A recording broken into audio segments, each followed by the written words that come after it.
Star தமிழின் face to face நிகழ்ச்சி தொடர்கிறது. இன்றைய ஃபேஸ் டு ஃபேஸ் நிகழ்ச்சியில் கொழும்பு மாநகர சபையின் முன்னாள் உறுப்பினரும் அதே போன்று கிராண்ட் பாஸ் தொகுதியின் ஐக்கிய தேசிய கட்சியின் அமைப்பாளருமாக ARM சஃபான் கலந்து கொள்கின்றார். சஃபான் அவர்களோடு பேசி கொண்டிருக்கும் போது இந்த கொழும்பு மாநகர சபையிலே நிதி ஒதுக்கீடுகள் இருக்கின்றது மாநகர சபை உறுப்பினர்களுக்கு. நீங்கள் குறிப்பிட்டீர்கள் 40 லட்சம் மாதமா வருடத்துக்கு 40 லட்சம் ஒரு தொகை அவர்களுக்கு வழங்கப்படும். ஆனால் இந்த புதிய மேயர் ராய் கலி பல்தசார் அவர்கள் தலைமையில் இது ஒரு வழங்கப்படுமா என்ற கேள்விக்குறி இருப்பதாக கூறினீங்க, அது உண்மையா? அதுதான் எங்களுக்கும் விளங்குகின்றது. எங்களுடைய புதுசாக செலக்டான மந்திரிமாக்களும் பேசிக்கொள்கிறார்கள் இவர்கள் நிதிகளை வழங்குவார்களான்னு. ஆனால் நாங்களும் செல்லுகின்ற விடயம்தான் இந்த அரசாங்கத்துக்கும் புதுசாக வந்த மேயருக்கும் நாங்கள் சென்றோம். ஏன்னா மக்களுடைய பிரதிநிதிகள் அவர்கள். ஏன்னா மக்களுக்கு மக்களோட பிரச்சனையை செல்றதுக்கு அந்த இடத்துல இயலாம். இப்போ ஒவ்வொரு தொகுதியிலையும் ஒவ்வொரு ஓட் 2000, 1000, 1500 பேர் அந்த பிரச்சனையை சோர்ட் அவுட் பண்ணிடலாம். அப்போ அந்த பிரதேசத்தில் இருக்கின்ற உறுப்பினர் தான் நகரசபை சென்று அந்த பிரச்சனையை சோர்ட் அவுட் பண்ணணும். அப்போ அந்த நிதி 40 லட்சம், அந்த 40 லட்சம் வருடத்துக்கு கிடைக்கின்றது. அதோட எங்களுக்கு தெரியும் அந்த 40 லட்சத்தில் பல்வேறு வேலை திட்டங்கள் செய்யலாம். ஆனால் பெரிய ஒரு ப்ரொஜெக்டுக்கு போவேலாம். அப்போ அந்த பெரிய ஒரு ப்ரொஜெக்டுக்கு நான் சொல்ல ஒரு கான் பிரச்சனை உண்டா இல்லை டெனேஜ் பிரச்சனை உண்டா அப்படி எஸ்டிமேட் பண்ண போக்கல எங்களுக்கு அந்த தொகுதியில் ஒரு ஊரில் 2 பேர் தான் செய்யலாம். அதுக்கப்புறம் செய்கிறதுக்கு இன்னொரு வருடம் காத்துக்கொண்டு இருக்கணும். இன்னும் அந்த 40 லட்சம் கிடைக்கிறது. இப்போ எங்களுடைய ரோசி சேனாயக் அவர்களுடைய காலத்தில் எங்களுடைய எல்லா மந்திரிமாக்களும் இவர்கள் UMP மேயர், ஆனாலும் UMP மந்திரிக்கு விசேஷமாக அவர்கள் கவனிக்க அனைவர்களுக்கும் சமமான ஒரு 40 லட்சம்.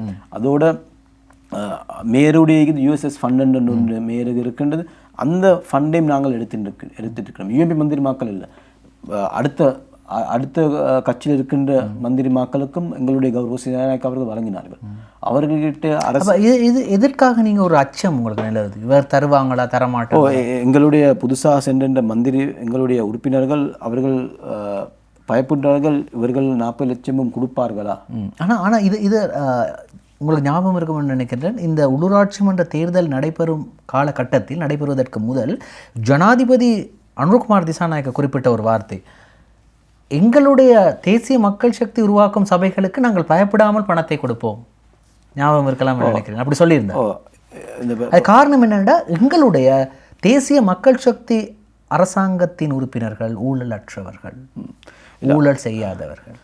நீங்கள் வேறு யாரையும் நியமித்து நகரசபையை உருவாக்கி பிரதேச சபையை உருவாக்கி மாநகர சபையை உருவாக்குனீங்களா அவங்க ஊழல்வாதி. இல்லை, இப்போ நாங்கள் செல்றோம், அது நான் சொல்லல, இது சொன்னது எனக்கு நான் கேட்டேன். ஏன்னா நாங்கள் செல்றோம் கொழும்பு மாநகர சபை செல்ற இந்த நாட்டில் இருக்கின்ற கவுன்சில் கொழும்பு மாநகர சபை செல்ற பார்லிமெண்ட்டுக்கு பிறகு இருக்கின்ற பெரிய ஒரு பட்ஜெட் இருக்கின்ற ஒரு நகரசபை.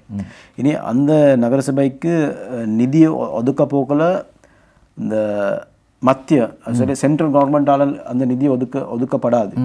இது எங்களுடைய கொழும்பு நகரத்திற்கு வரக்கூடிய வரிப்பணம். சரி, அந்த வரிப்பணம் எடுத்துக்கொண்டு தான் எங்களுடைய கொழும்பு மாநகர சபைக்கு வருடத்துக்கு 15,000 கோடி ஆதாயம் கிடைக்கின்றது. ஆனால் இந்த கோவிட் காலத்தில் அந்த கிடைக்கின்ற இதுவெல்லாம் குறைஞ்சது. நான் இப்போ ஒரு 7,000, 8,000 கோடி மாதிரி தான் அது கிடைக்கின்றது. இனி அந்த பணத்தை மக்களுடைய பணம், சென்ட்ரல் கவர்மெண்ட் கொடுக்குறது சேலரி. இனி இந்த 7 கோடி 8 கோடி பணத்தை எடுத்து தான் எங்களுடைய மக்களுடைய யட்டித்தள பாசுக்கம், அந்த உட்கட்டமைப்பு டாய்லெட் கட்டி கொடுக்குற, டெனேஜ் லைன், மற்ற காப்பட் ரோட், மற்ற விடயங்கள், அந்த லைட், ஸ்ட்ரீட் லைட், வீதி விளக்குகள், தோட்டத்துலகு லைட், அதோட இன்டர்லோக் கல், இதெல்லாம் பிடிக்கிற அந்த பணத்தை கொண்டு தான். இது மக்களுடைய பணம். அனுரகுமார் திசாநாயக் அவர்கள் செல்கின்ற அந்த விடயம் அது ஒரு பிரசிடென்ட் பேச தேவையில்லாத ஒரு பேச்சு ஒன்று. அவர் என்ன சொல்கிறாருன்னா, மக்கள் செலவழித்து கட்டுகின்ற வரிப்பணம், மக்களோட வரிப்பணம், மக்கள் எல்லா பிரதேச சபையாக இருக்கட்டும், நகர சபையாக இருக்கட்டும், மாநகர சபைக்கு மக்கள் தானே வரிப்பணம் கொடுக்குறாங்க. அப்போ அந்த வரிப்பணம் சரியான முறையில் செல்ல வேண்டும். நாங்கள் வரிப்பணத்தை நாங்கள் மக்கள் செலுத்தும் போது அந்த வரிப்பணத்தில் ஊழலற்ற முறையில் இருக்க வேண்டும். அதுதான் நான் சொல்ல. இப்போ நாங்கள் ஒரு புதிய ஒரு பொலிட்டிக்கல் லைன் ஒன்று போக்கல நாங்களும் மக்கள்கிட்ட தான் செல்கிறோம். உங்களுடைய வாக்கு போட போக்கில் நல்லவரை பார்த்து வாக்கு போடுங்க. ஏன் நீங்கள் கள்ளர்களையும் மற்ற அரசியல்வாதிகளை பாராளுமன்றத்துக்கோ பிராதேச சபாவுக்கோ பல சபாவுக்கு அனுப்புறீங்க. அதான் இந்த தடவை மக்கள் என்ன செஞ்சுருக்காங்க, 159 ஊழலற்றவர்கள் அனுப்பியிருக்காங்க. இல்லை அதுதானே ஊழல் பாராளுமன்றத்தை அனுப்பி ஈக்கிறேன். அப்போ ஏன் அப்போ இதற்கு முதல் இருந்த அமைச்சர்கள்லாம் தோல்வி அடைந்தாங்க?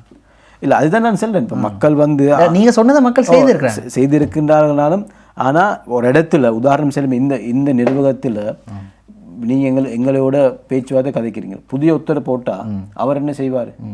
அவருக்கு இன்னும் படிச்சு கொடுக்கணுமே. அதோட நீங்களும் அவரோட இணைந்தால் அப்போ இது கொஞ்சம் இன்னும் குவாலிட்டியா இந்த பேச்சு. அதெல்லாம் சொல்ல வரேன். பாராளுமன்றத்திலேயும் 150 பேரும் இருக்கணும். ஆனாலும் பாராளுமன்றத்தில் சப்ஜெக்ட் தெரிஞ்ச ஒருத்தர், ஒரு எக்ஸ்பீரியன்ஸ் இருக்கிற மக்கள வாக்கெடுத்த வந்த ஒரு பிரதிநிதியும் ஈக்கும். ஆமாம், நீங்கள் சொல்கிறது சரி.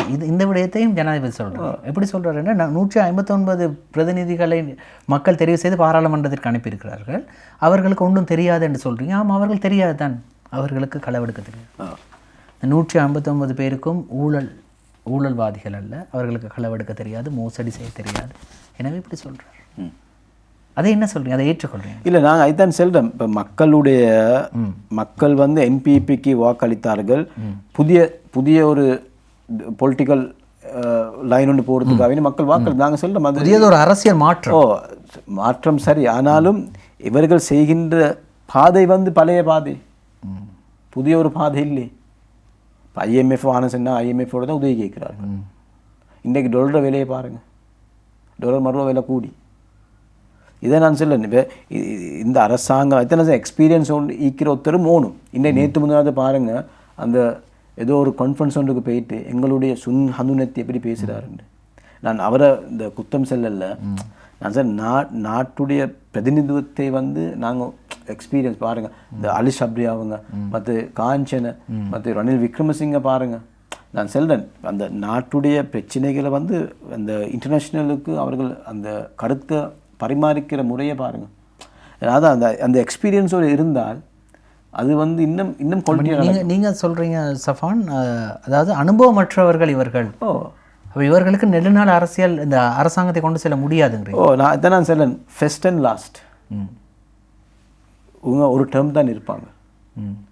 அடுத்த டேர்ம் எங்களுடைய ரணில் விக்ரமசிங்க அவர்கள் இந்த நாட்டில் மீண்டும் ஜனாதிபதி ஆவார்கள். இந்த நாட்டில் இருக்கிற பிரச்சனைகளை மறுவா அவருடைய பிரச்சனையாக கருதி அந்த நாட்டில் வேலை செஞ்சுட்டு போவார். எனக்கு தெரியும் ரணில் விக்ரமசிங்க அவர்கள் இன்னும் எத்தனை காலம் இருப்பார் எனக்கு தெரியா. ஆனால் இந்த நாட்டு ரணில் விக்ரமசிங்கைக்கு பிறகு ஒரு தலைவர் ஒன்று இல்லை. இந்த தலைவரை நாங்கள் இப்போவே நாங்கள் ஐக்கிய தேசிய கட்சியில் நான் இந்த கேள்வி ஏற்கனவே இதுக்கு முதல்ல உங்கள்கிட்ட கேட்டிருக்கேன். ஐக்கிய தேசிய கட்சியில் ரணில் விக்ரமசிங்க ஒரு காலத்தில் இல்லை என்றால் அடுத்த தலைவர் யார்? இல்லை, இதை நான் சொல்ல, இப்போ அவர் ஒரு தலைவரை உருவாக்கவில்லை. இதான் இல்லை ரணில் விக்ரமசிங்க அவர்கள் தலைவர் உருவாக்கி இருக்கின்றார்கள். இனி அந்த இருக்கின்ற தலைவர்களுக்கும் இன்னும் எக்ஸ்பீரியன்ஸ் போகும். நீங்கள் தலைவர் யார் சொல்கிறீங்க? நான் சார் ருவான் விஜயவர்தன் இருக்கிறார், சாகர் ரத்நாயக்க, சஜித் பிரேமதாஸ், இவங்கெல்லாம் தலைவர் இருக்கின்றார், நவீன் திசாநாயக்க, இதெல்லாம் இருக்கின்றார்கள். ஆனால் எங்களுடைய நேரம் மொத்த சஜித் பிரேமதாஸ் அவர்கள் ரணில் விக்ரமசிங்கையில் இருந்து பார்ட்டியை உடைச்சு கொண்டு போய் இன்னொரு பார்ட்டியோட திறந்தார். இன்றைக்கு அப்படி திறக்கல்லாட்டி இன்றைக்கு பிரைம் மினிஸ்டர் சஜித் பிரேமதாஸ். நாங்கள் UNPM சஜிபெடையும் வாக்கெல்லாம் ஒன்று சேர்ந்தால் நாங்கள் 10 லட்சம் ஓட்டில் இந்த பிரசிடென்ட் எலெக்ஷன் வெற்றி. எனக்கு நான் தெரிய இந்த எங்களோட தலைவர்களை இன்னும் தாமதித்து கொண்டு இருக்கின்றார்கள். இந்த ரெண்டு எல்லாம் UNP தான். நாங்கள் இந்த UNP சேர்ந்து கொண்டு ரணில் விக்ரமசிங்க அவர்கள் தலைவராக இருந்து சஜித் பிரேமதாஸ், ருவான் விஜயவர்தன், சாகர் ரத்நாயக்க, நவீன் திசாநாயக்க, இதெல்லாம் போன்ற தலைவர்களெல்லாம் நாங்கள் ஒன்று சேர்ந்து கொண்டு இந்த நாட்டை கொண்டு போகணும். இல்லாட்டி இந்த நாடு மீண்டும் இந்த பள்ளத்துக்கு விழுற ஒரு நாடாக ஆகும். அதை நான் தயவு செய்து நான் மக்கள்கிட்ட மீண்டும் நான் கேட்கிறேன் என்றால், ரல்டைக்கு போவான உங்களுடைய நாட்டுடைய எதிர்காலம், பிள்ளைகளுடைய எதிர்காலம் எல்லாம் தங்கியிருக்கின்றது இந்த நாட்டில் ஒழுங்கான தலைவர் ஒன்று உருவாக்கணும். அந்த தலைவர் வேறு யாரும் இல்லை, ஐக்கிய தேசிய கட்சியில் இருக்கின்ற தலைவர் ரணில் விக்ரமசிங்க அவர்கள் தான். ரணில் விக்ரமசிங்க அவர்களும் சஜித் பிரேமதாஸ் அவர்களும் ஒன்றிணைந்து இந்த எதிர்காலத்திலே ஒரு ஆட்சியை உருவாக்குவாங்க.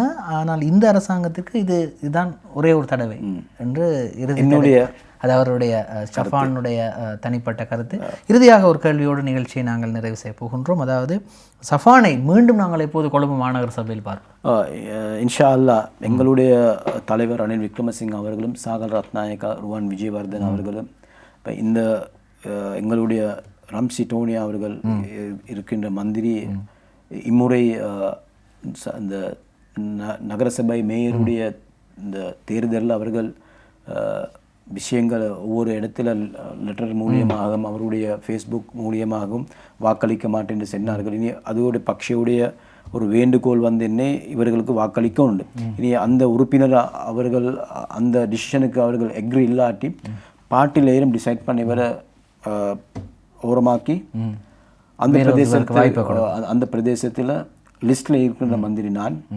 இனி நான் நம்புகின்றேன் எங்களுடைய ஐக்கிய தேசிய கட்சி தலைவரும் ரணில் விக்ரமசிங்க சாகர் ரத்நாயக்க ருவான் விஜயவர்தன தலத்தாத்துக்கோரில் அவருக்கு நம்புகிறேன். அல்லாவுடைய ஏற்பாடு இருந்தால் நான் மீண்டும் எங்களுடைய பிரதேச கிராண்ட் பாஸ் மக்களுக்கு சேவை செய்ய காத்து கொண்டிருக்கின்றேன்.